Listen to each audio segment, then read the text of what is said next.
गयूर 18 करोड़ मुसलमानों से कह रहा हूं, याद रखो, अगर तुम में दीनी हमीयत है, इस कानून की जमहूरी तरीके से हमको मुखालिफत करना पड़ेगा।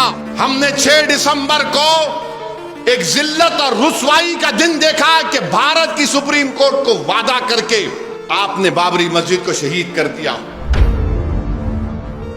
राम मंदिर के जजमेंट में वक्फ यूजर को अपहेल्ड किया गया, और वक्फ यूजर एविडेंस से होता है, पोजेशन से कायम होता है। मोदी बोल रहे नहीं, वक्फ यूजर मैं निकालूंगा। लिमिटेशन का कानून ना हिंदू धर्म की एंडोमेंट मंदिरों पर लगता है, ना सिखों के, ना ईसाइयों पर, ना मौजूदा मुसलमानों के वक्फ पर। जब उन पर लिमिटेशन एक्ट नहीं लग सकता तो मुसलमानों के वक्फ बोर्ड पर मोदी क्यों लगा रहे हैं? और इसका सबसे बड़ा फायदा वो बंबई का वो जो बड़ी इमारत में बैठा है, जो अपने आलीशान महल को एक खोजा बरादरी के यतीम खाने पे अपना घर बनाया, जिसका केस सुप्रीम कोर्ट में चल रहा है, उनको फायदा पहुंचाने के लिए हुकूमत लिमिटेशन एक्ट को ला रही है। मोदी जी बोल रहे नहीं, मैं फजीलतुल शेख हूं, मैं अल्लामा हूं, मेरे को इल्म आता है इस्लाम का। कैसे आता है? क्योंकि मैं एयरपोर्ट को भाग के जाके खतर के तमीमी को लपटा, या हबीबी, या हबीबी। मोदी जी आपको या हबीबी से मोहब्बत है, मियां भाई से क्यों नहीं है बताओ? मोदी जी आप अपनी डिग्री दिखाने के लिए इतना डरते हैं, मेरा वक्फ यूजर आप छीन रहे हैं, अपनी डिग्री को भारत की जनता के सामने नहीं रख रहे। अरे कैसे फकीर आप हैं? आप तो बोलते हैं मैं तो फकीर हूं, झोला लेके चले जाऊंगा, तो डिग्री दे के चले जाओ। वक्फ बिल का मामला हुकूमत ने उसको पास किया, कैबिनेट में अब नया बिल लाएंगे। मैं फिर से कह रहा हूं, नरेंद्र मोदी की सरकार सिर्फ मुसलमानों से नफरत की बुनियाद पर वक्फ का कानून बनाने के लिए बिल को ला रही है। मुसलमानों की मस्जिदों को छीनने के लिए, दरगाहों को छीनने के लिए, खानखाहों को छीनने के लिए, कब्रस्तानों को छीनने के लिए, इवैक्यू प्रॉपर्टी जो वक्फ है उसको छीनने के लिए, और जो लोग वक्फ की जायदाद पर कब्जा करके बैठे हैं उनको इनाम देने के लिए यह कानून बना रही है। वक्फ यूजर को निकालना कितना बड़ा झूठ मोदी जी कर रहे हैं। और क्या कर रहे हैं कि आप हिंदू धर्म की लॉ की किताब है, जस्टिस BK मुखर्जी की किताब, हमारे हिंदू भाइयों से कह रहा हूं, हिंदू लॉयर से कह रहा हूं, BK मुखर्जी की किताब को पढ़ लो। BK मुखर्जी की किताब में यूजर बाय यूजर किसी मंदिर की प्रॉपर्टी हो जाती है, बाय यूसेज प्रॉपर्टी हो जाती है। हिंदू धर्म के भाई बहनों से कह रहा हूं, BK मुखर्जी की किताब में जब वो हो सकता है तो मुस्लिम धर्म में वक्फ यूजर कैसा निकालेंगे आप? राम मंदिर के जजमेंट में वक्फ यूजर को अपहेल्ड किया गया, और वक्फ यूजर एविडेंस से होता है, पोजेशन से कायम होता है। मोदी बोल रहे नहीं, वक्फ यूजर मैं निकालूंगा। और क्या बोल रहे हैं? अगर डिस्प्यूट होगा नहीं होगा वक्फ यूजर, अगर गवर्नमेंट प्रॉपर्टी होगी तो वक्फ यूजर नहीं होगा। वक्फ यूजर कैसा नहीं होगा जब BK मुखर्जी हिंदू धर्म के मामले में लिखते हैं और कोर्ट उसको मानती है। सुप्रीम कोर्ट राम मंदिर बाबरी मस्जिद मान लिया, मोदी बोल रहे नहीं नहीं, वक्फ यूजर निकालने का मतलब एक ही है कि मस्जिदों को ले लो। इसकी एक मिसाल दे रहा हूं, पार्लियामेंट के सामने मस्जिद देखिए आप लोग।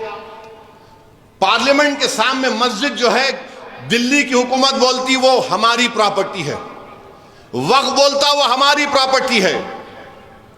कलेक्टर को इतना पावर दे रहे हैं। ऐसा हो रही है।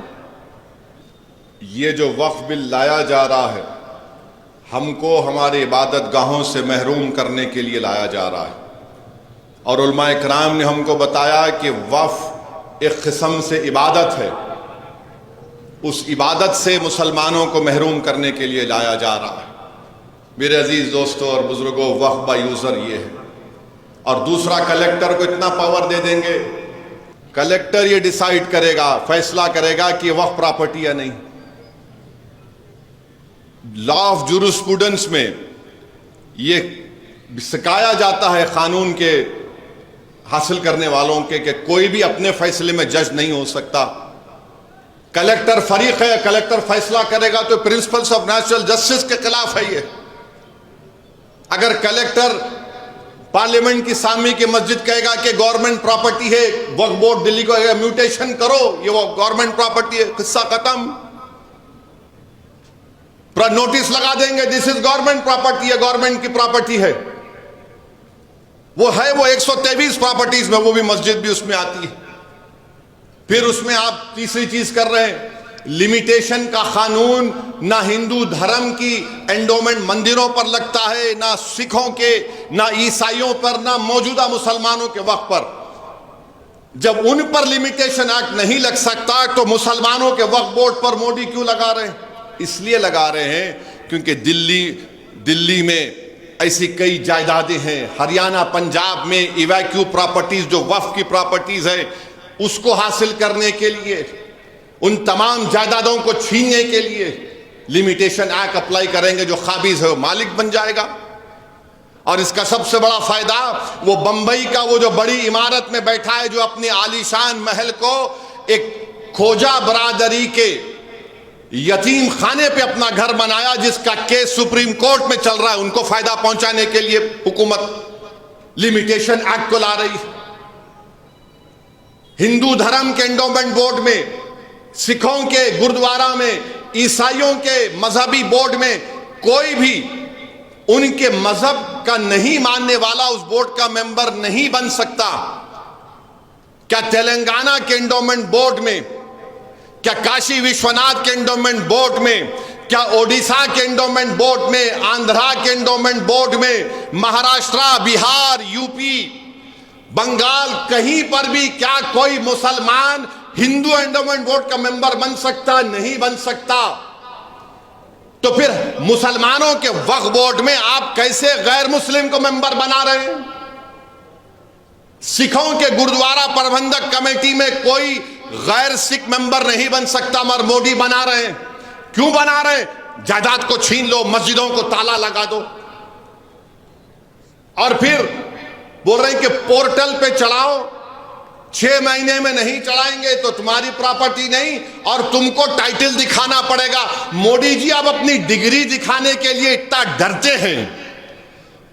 आपकी डिग्री दिखाने के लिए दिल्ली हाई कोर्ट को जाकर गवर्नमेंट का वकील बोलता है हम खाली कोर्ट को दिखाएंगे, मेरे को नहीं दिखाएंगे। मेरा वक्फा यूजर आप छीन रहे हैं, अपनी डिग्री को भारत की जनता के सामने नहीं रख रहे। अरे कैसे फकीर आप हैं? आप तो बोलते हैं मैं तो फकीर हूं, झोला लेके चले जाऊंगा, तो डिग्री दे के चले जाओ। डिग्री नहीं दिखाएंगे, मगर हमसे कह रहे कि पोर्टल पे डालना पड़ेगा। ट्रस्ट एक्ट में कहीं पर भी यह प्रोविजन नहीं है। मेरे अजीज दोस्तों और बुजुर्गों, इसमें ऐसे 44 अमेंडमेंट। अच्छा, उसमें एक और चीज एक डाल दी गई, जो अगर फर्ज करिए कोई मुसलमान हो गया, 5 साल तक उन्हें कोई जायदाद नहीं दे सकता वक्फ को। अच्छा, उसमें अमेंडमेंट क्या किया? उन्हें डेमोन्स्ट्रेट करना, उन्हें मजाहरा करना, दिखाना। कैसा दिखाना? उन्हें दाढ़ी छोड़ना। तो मुसलमान रमजान में ठहर के मोदी जी के मुंह में खजूर डाल रहा, तो मैं मुसलमान। बच्ची मुसलमान, उन्हें हिजाब पहन लिया तो मुसलमान। क्या है, क्या है ये डेमोन्स्ट्रेट बताओ? मगर वो 5 साल तक नहीं दे सकता, मगर दूसरे मजहब के को दे सकता है। मैं हमारे हिंदू भाइयों को अपील कर रहा हूं, ये जो मुसलमानों का वक्फ बोर्ड है, ये दान देते हैं अल्लाह के नाम पे, भगवान के नाम पे, जमीन और आसमान के खालिक के नाम पे दान देते। जब दान देते तो मेरी औलाद का हिस्सा नहीं रहता उसमें। अगर मैं बोला कि मेरी पूरी प्रॉपर्टी मैं वक्फ बोर्ड को दे रहा हूं, किस्सा खत्म, एंड। अल्लाह को दे दिया, अल्लाह उसका मालिक, मेरी औलाद का हिस्सा नहीं है। मगर मोदी जी क्या बोल रहे? हिंदू धर्म में, सिख धर्म में दान हो दे सकते हैं, मगर मुस्लिम धर्म में दान दे रहे तो बच्ची का हिस्सा नहीं जाएगा। आप कौन होते भाई? मैं मालिक हूं, मैं मालिक हूं अपनी प्रॉपर्टी का। और इस्लाम में हम हिबा कर सकते। हिबा माने oral gift. Transfer of property act शायद सेक्शन 1920 में है। वो एक्ट में रहेगा, मगर मैं जबानी अगर बोल दिया कि ये प्रॉपर्टी मैं पूरा वक्फ को दे रहा हूं, मोदी जी बोल रहे नहीं, मैं फजीलतुल शेख हूं, मैं अल्लामा हूं, मेरे को इल्म आता है इस्लाम का। कैसे आता है? क्योंकि मैं एयरपोर्ट को भाग के जाके खतर के तमीमी को लपटा, या हबीबी या हबीबी। मोदी जी आपको या हबीबी से मोहब्बत है, मियां भाई से क्यों नहीं है बताओ? मोदी जी हमारे पास भी बहुत कुछ गुर है। कतर के अमीर आए, एयरपोर्ट चले गए, आप मिले, मगर हमारे से मोहब्बत नहीं है मियां भाइयों से। आपको क्यों छीनना चाह रहे वक्त प्रॉपर्टी? आप ट्रांसफर ऑफ प्रॉपर्टी एक्ट में हिबा हो सकता, मगर जबानी तोहफा मैं दे रहा हूं अल्लाह के नाम पे नहीं हो सकता। ये क्या बकवास है, बेवकूफी है, नफरत है, ये नफरत है ये। और ये बार बार आरएसएस के लोग बोलते अच्छा हो रहा। अच्छा, वक्फ बोर्ड में इलेक्शन होता, बार काउंसिल का, एमएलएस का, एमपीस का, कोई इलेक्शन नहीं। जमहूरियत से क्यों नफरत है आपको मोदी? नहीं, नॉमिनेशन करेंगे, किसको नॉमिनेट करेंगे? बकवास किस्म के लोगों को। और वक्फ बोर्ड में और सेंट्रल वक्फ काउंसिल में हुकूमत अगर चाहेगी तो सबसे ज्यादा गैर मुस्लिम को मेंबर बनाएगी। क्यों बनाएगी? क्योंकि वक्फ एक्ट में प्रोविजन है 5 साल के लिए डायरेक्ट मैनेजमेंट में लेना। कोई जायदाद को हुकूमत बोलेगी अपने लोगों से 5 साल के लिए डायरेक्ट मैनेजमेंट खत्म, जो चाहे कर लो। पहले वक्फ बोर्ड में बहुत कमजोरियां हैं, काबिज हैं। अच्छा, सजा क्या थी? अब आज अगर कोई वक्फ की जायदाद को चोरी से बेचा तो 2 साल की सजा।